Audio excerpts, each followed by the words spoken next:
Hello friends and welcome to the Exams Made Simple, and we are back again with the Hindu complete newspaper analysis for 17th of April 2019. तो 17 अप्रैल 2019 का news analysis देखते हैं. And before we start I would like to tell you that we have started a new series जिसमें हम daily questions देखेंगे important for UPSC 2019. And कल day 1 था तो आप वो वीडियो देख सकते हैं. Other than that, you can also get the PDF from the links given in the description comment section below. जून जुलाई का PDF भी डाल दिया है, जो लोग पहले नहीं ले पाए थे उनके लिए दोबारा डाल दिया मैंने. और सारे मंथ्स का जून से लेके अभी एट प्रेजेंट मार्च तक का पूरा PDF डाला हुआ है. Okay, so you can get the PDFs from the link given in the description and comment section below. Let's start with the questions. First पहला क्वेश्चन देख लेते हैं. Which of the following international events influenced the course of national movement of India before the advent of Mahatma Gandhi? Mahatma Gandhi के आने के पहले कौन कौन से ऐसे इवेंट्स थे, इंटरनेशनल इवेंट्स जो कि नेशनल मूवमेंट को अफेक्ट किए? First is Italian Abyssinian war of 1898. Second is the boxer movement in China. Third is the revolutionary movement in Ireland. Fourth is the victory of Japan in the Russo Japanese war. तो इनमें से कौन कौन से events हैं जिसने कि India के नेशनल मूवमेंट को इंस्पायर किया? You have to select the correct code 1 2 3 1 2 4 3 and 4 या 1 2 3 and 4. ईजी क्वेश्चन है, एलिमिनेट करके आप करेंगे तो बहुत ईजिली आंसर कर पाएंगे. Okay, question number 2 is which of the following statement is true? इनमें से कौन से स्टेटमेंट सही है? Statement A is saying that union territories are not represented in Rajya Sabha. B is saying that the jurisdiction regarding election dispute rests with the chief election commissioner. Third is saying that the speaker continues in his post even after the state council is dissolved till a new speaker is elected by the succeeding state council. And the D statement is fourth statement is according to the Indian constitution parliament consists of Lok Sabha and Rajya Sabha only.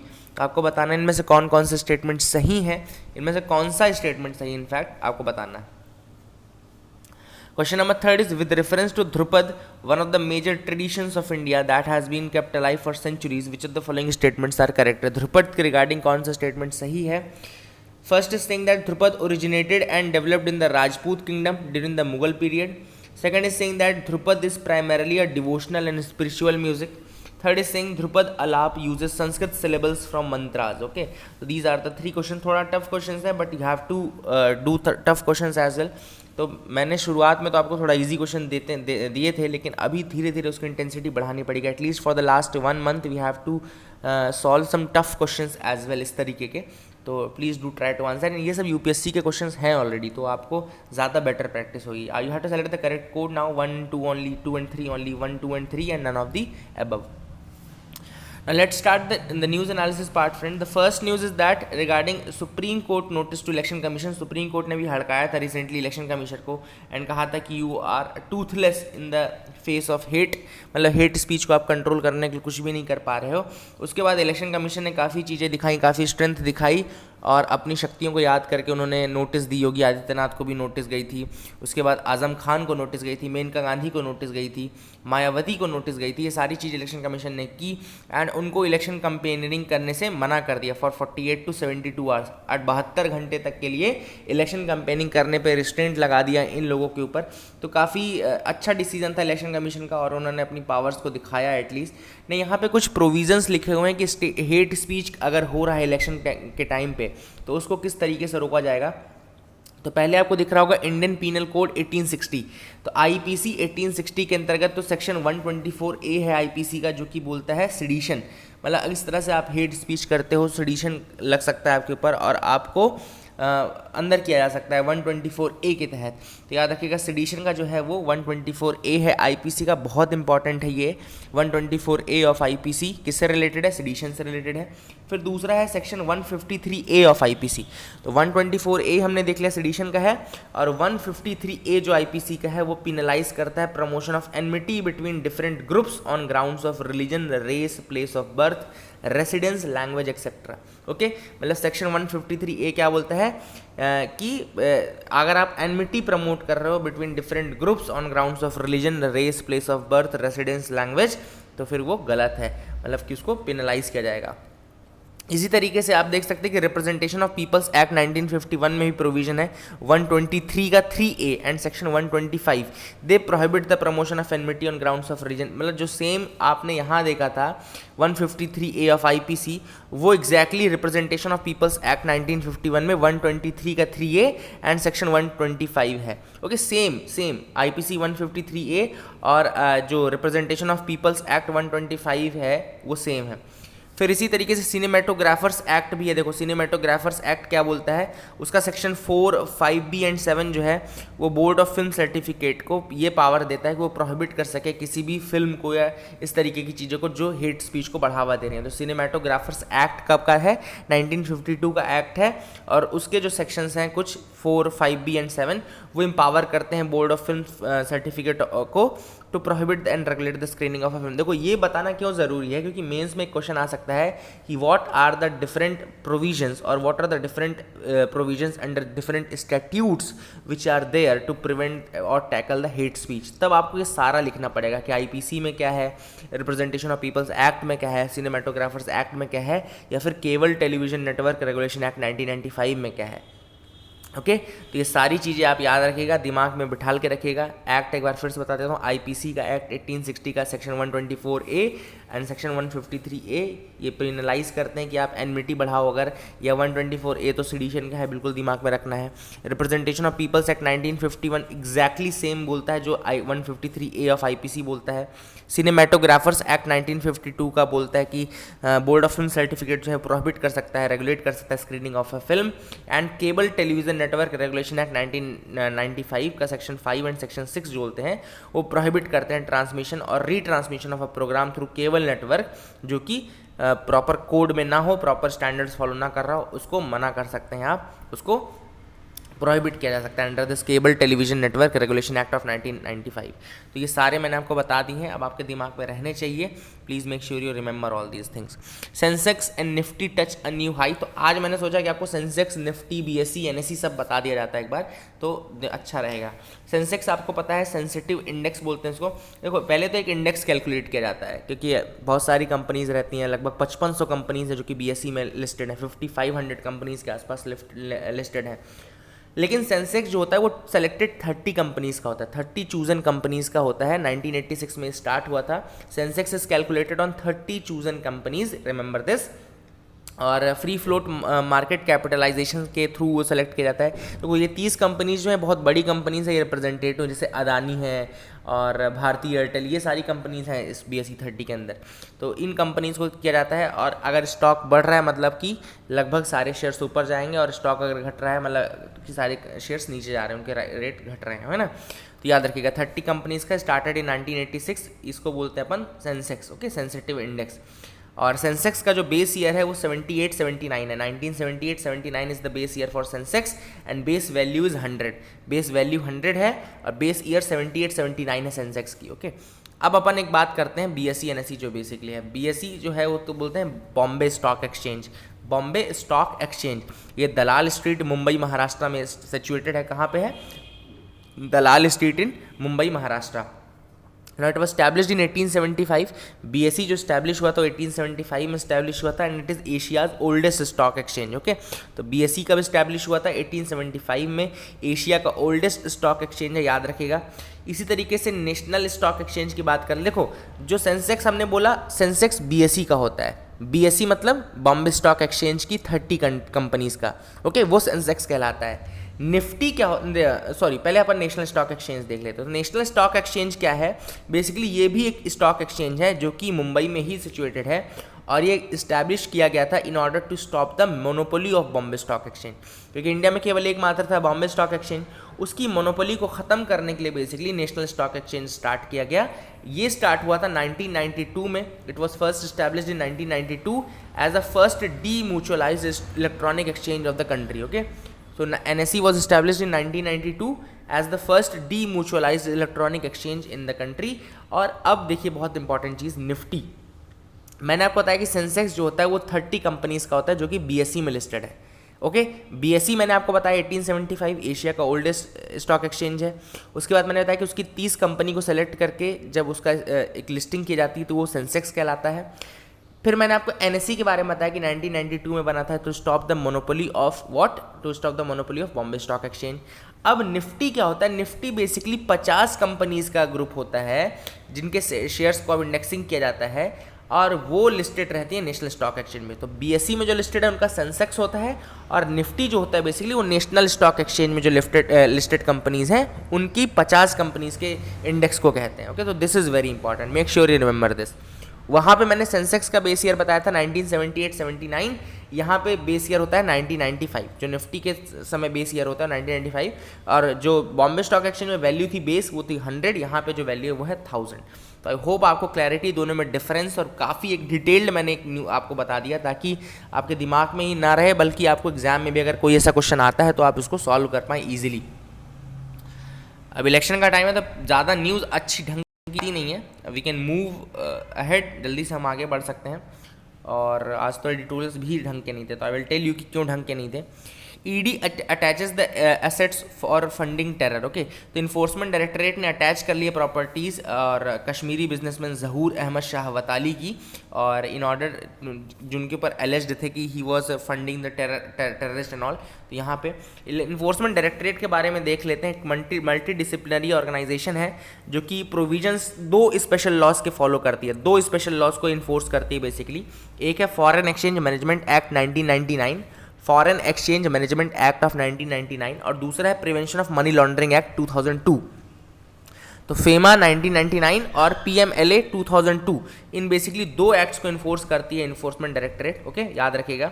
और 1956 में बनी थी enforcement unit के रूप में, ये 1956 में इसका एस्टेब्लिशमेंट हुआ था, एंड तब इसका नाम था enforcement unit, and department of economic affairs के अंतर्गत था तब ये। ओके, याद रखिएगा, डिपार्टमेंट ऑफ इकोनॉमिक अफेयर्स के अंतर्गत आता था।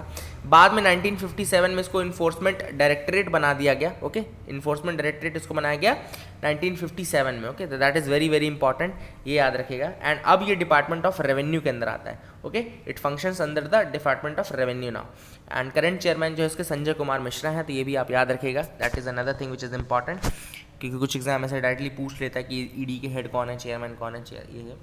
वेल्लूर पोल कैंसल्ड ओवर कैश सीजर्स। तो अगर आपसे कोई पूछे कि कहाँ के इलेक्शंस अभी कैंसिल हुए हैं एक जगह, तो वेल्लूर के पोल कैंसिल हो चुके हैं। याद रखिएगा कि इलेक्शन कमीशन किसको सजेस्ट करती है, अगर कहीं के पोल कैंसिल होने हैं तो election commission will suggest that thing to the president. Election commission president को सजेस्ट करेंगे एंड फिर जाके प्रेसिडेंट उसको हाँ या ना बोलेंगे। तो प्रेसिडेंट ने अभी रिसेंटली इसको कर दिया on the advice of election commission, और वेल्लूर के पोल्स कैंसिल हुए हैं क्योंकि बहुत सारा कैश मिला था डीएम के लीडर्स के हाथ, तो याद रखिएगा। एडिटोरियल में सील्ड डिस्क्लोजर, अपन यही वाला एडिटोरियल देखेंगे। पहले इसका बैकग्राउंड बता देता हूँ कि सुप्रीम कोर्ट ने रिसेंटली एक ऑर्डर पास किया है पॉलिटिकल पार्टीज़ के लिए कि वो इलेक्शन कमीशन को डिटेल्स देंगे of the donations they have received through electoral bonds. आपको पता है कि इलेक्शन कमीशन पहले ही बोल रही थी कि जो इलेक्टोरल बॉन्ड्स हैं वो काफ़ी ज़्यादा ओपेक हैं और उससे ट्रांसपेरेंसी नहीं है।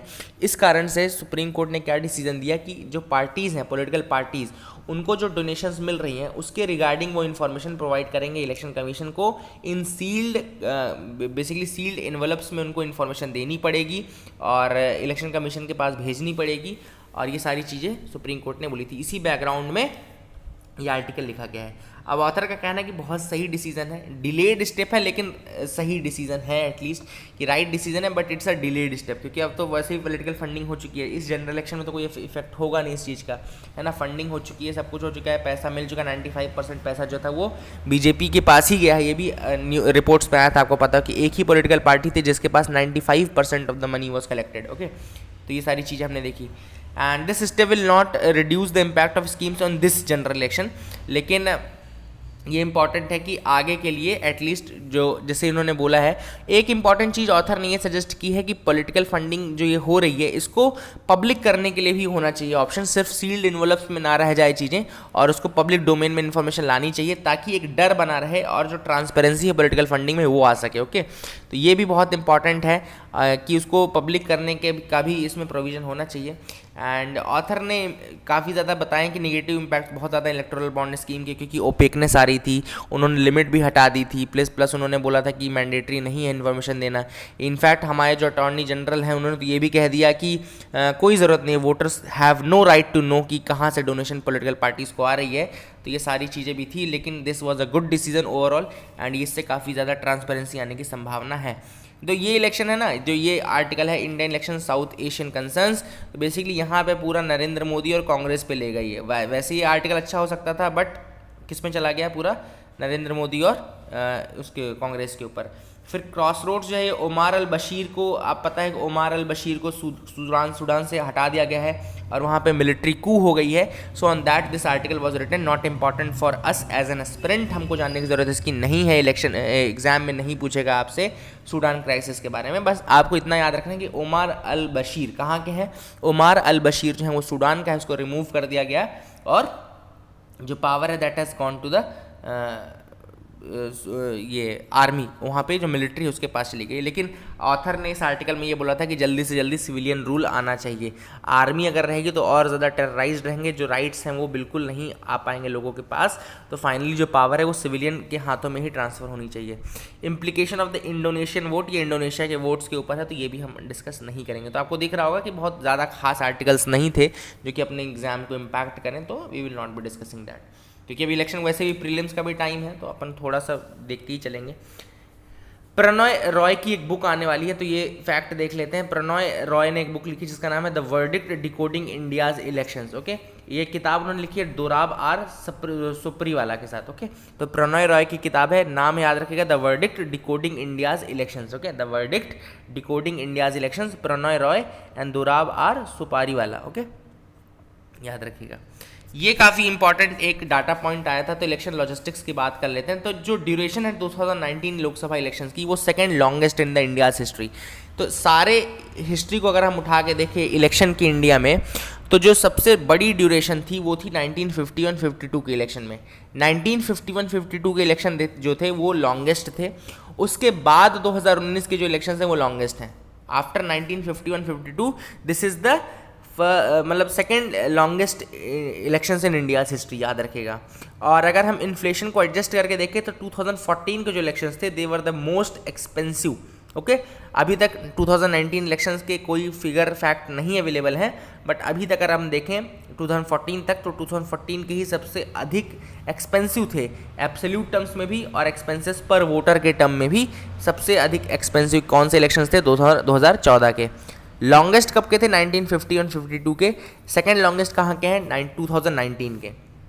एक और इंपॉर्टेंट फैक्ट, जैसे यूपीएससी पूछता है ना कि पिछले 4 सालों से कंटिन्यूसली ऐसा हो रहा है, पिछले 10 सालों से, उसमें एक फैक्ट याद रखिएगा कि पिछले 4 जनरल इलेक्शन से लगातार टर्म्स बढ़ रहे हैं, मतलब टाइम बढ़ रहा है। देखो आपको दिख रहा होगा ये ग्राफ, लास्ट में देखो, तो 2004 में आपको दिख रहा होगा 9 में उससे ज़्यादा, फिर 14 में उससे ज़्यादा, फिर 19 में उससे ज़्यादा। 2004 के पहले 99 में ज़्यादा था, लेकिन 4 में कम हो गया। तो मतलब यहाँ पे पैटर्न नहीं फॉलो हो रहा है, लेकिन 2004 से टाइम लगातार बढ़ रहा है। मतलब आपको दिख रहा होगा 2004 में थोड़ा टाइम लिया, फिर 9 में उससे ज़्यादा टाइम लिया, 14 में उससे ज़्यादा टाइम लिया और 19 में उससे ज़्यादा, एक ट्रेंड बन गया है। तो आपको याद रखना है कि पिछले 4 जनरल इलेक्शन से कंटिन्यूसली जो टाइम पीरियड है वो बढ़ता जा रहा है, ये याद रखिएगा। ओके, अब अगर अपन को ये पूछे आपसे कि 1951-52 के इलेक्शन सबसे ज़्यादा टाइम क्यों लिए थे, तो याद रखिएगा due to logistical, climatic and other factors. Logistical factor था एक, दूसरा क्लाइमेटिक फैक्टर था। इन कारण से जो ड्यूरेशन था वो लार्जेस्ट था, लॉन्गेस्ट था। एंड 1952 के जो इलेक्शंस थे वो 489 सीट्स के लिए हुए थे। They were held for 489 seats. तो ये भी पूछ सकता है। ओके, 1951-52 के जो इलेक्शन थे, 52 के इलेक्शन बेसिकली बोलते हैं उसको, तो उसमें 489 सीट्स थी। और ये जो सीट्स हैं वो 1989 के इलेक्शन में आके 543 हुई और आज तक ही 543 ही रह गई हैं, है ना, याद रखिएगा। जो 1989 से ये 543 सीट्स हुई हैं। ओके, 1989 से 543 सीट्स हुई, याद रखिएगा। सबसे महंगा मैंने आपको बता दिया 2014 का इलेक्शन था, तो उसको भी भूलिएगा मत। Now let's move to the next pages, आगे की तरफ मूव करते हैं, कोई और इंपॉर्टेंट न्यूज़ छूट ना जाए अपने से। देखते हैं, यहाँ पे एक बुक का नाम दिख रहा होगा, Victor Hugo's the Hunchback of Notre Dame. Okay, ये याद रखिएगा, this is top of the Amazon best selling. ये एक्चुअली में ओरिजिनली एक फ्रेंच नॉवेल है, याद रखिएगा।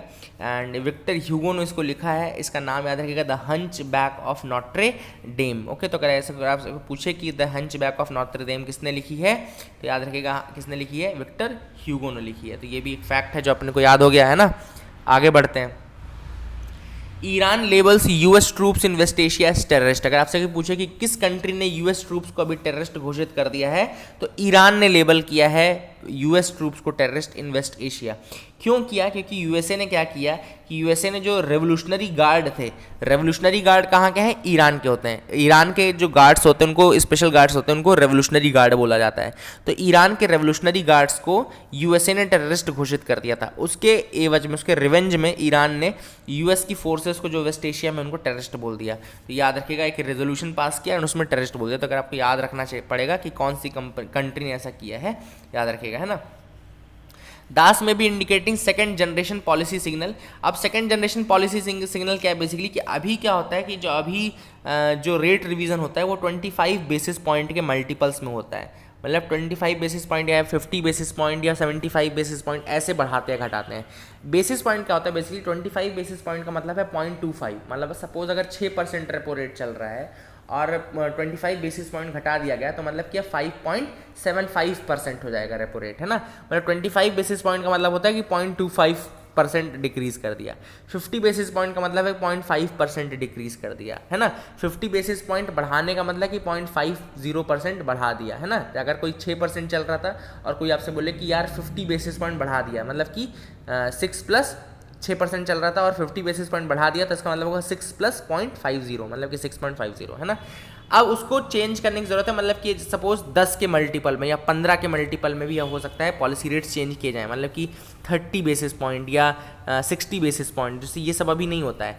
ये आता है सेकंड जनरेशन पॉलिसी रिफॉर्म्स के अंतर्गत, सेकंड जनरेशन पॉलिसी सिग्नल बोलते हैं। और ये सिमिलर यूएस फेडरल रिजर्व ऐसा करता है ना। तो उसी बेसिस में ऐसा हो सकता है, दास में भी इंडिकेटिंग टुवर्ड्स दैट ऑल्सो, ऐसा हो सकता है कि 10 या 15 बेसिस पॉइंट के मल्टीपल में भी चीज़ें अब चेंज होने लगे, ताकि ट्रांसमिशन और बेटर हो जाए। ट्रांसमिशन बेसिकली बेटर करना चाहते हैं ये लोग, क्योंकि मॉनेटरी पॉलिसी ट्रांसमिशन अगर नहीं होगा तो इस रेट को बढ़ाने घटाने का कोई अर्थ नहीं निकलेगा, है ना।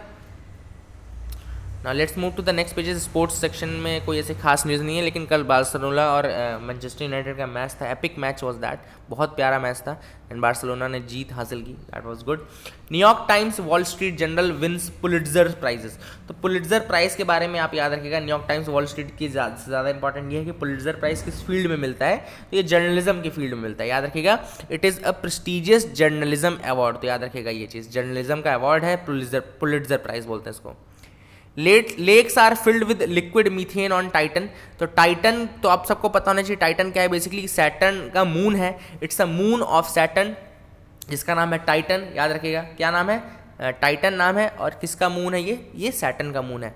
अब एक मिशन है जो कि नासा का मिशन है, जो कि गया है टाइटन के बारे में पता करने, उसका नाम है Cassini Huygens. Okay, it's a mission named Cassini Huygens जो मिशन है ये 2017 में खत्म हुआ और उसके डाटा का यूज़ नासा कर रहा है इन ऑर्डर टू टेल कि वहाँ पे क्या क्या है ना, ये सारी चीज़ याद रखेगा।